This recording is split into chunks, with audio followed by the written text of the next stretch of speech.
हैं छत्तीसगढ़ की राजधानी रायपुर, जहां मुख्यमंत्री भूपेश बघेल एक संवाददाता सम्मेलन को संबोधित कर रहे हैं।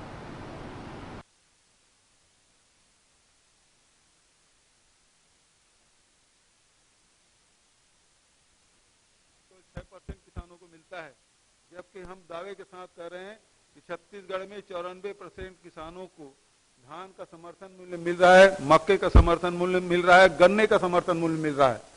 और यहाँ हमने खरीदी की व्यवस्था की है।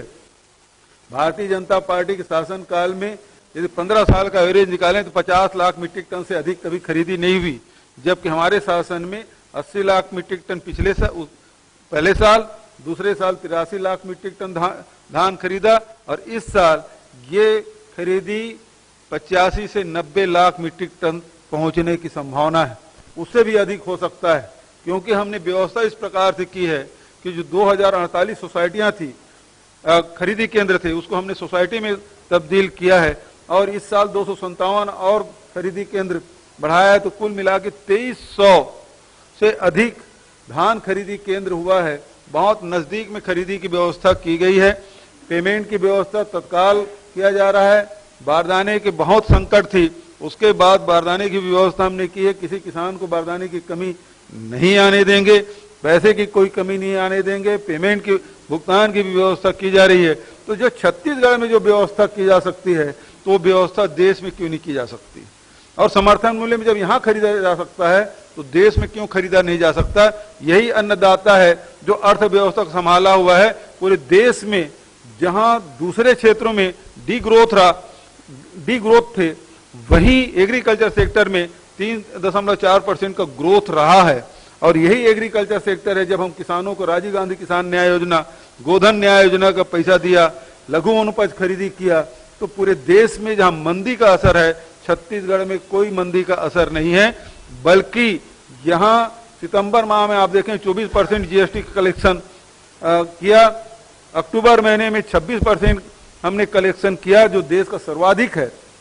तो हमारी जो अर्थव्यवस्था छत्तीसगढ़ की अर्थव्यवस्था है, वही पूरे देश में क्यों लागू नहीं किया जा सकता?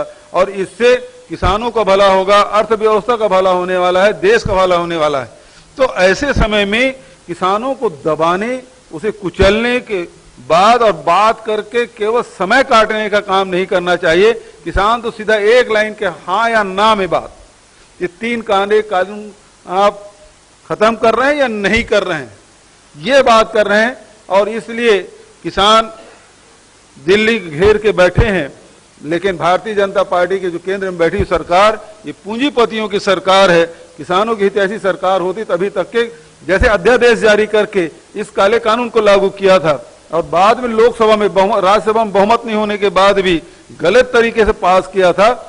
ये कानून अब देश के किसान जब मांग कर रहे हैं, जब हम वो कानून पसंद ही नहीं किसान को, तो फिर वो थोपा क्यों जा रहा है? तो पहले स्थिति ये थी कि अंग्रेज हिंदुस्तान को लूटने का काम कर रहे थे।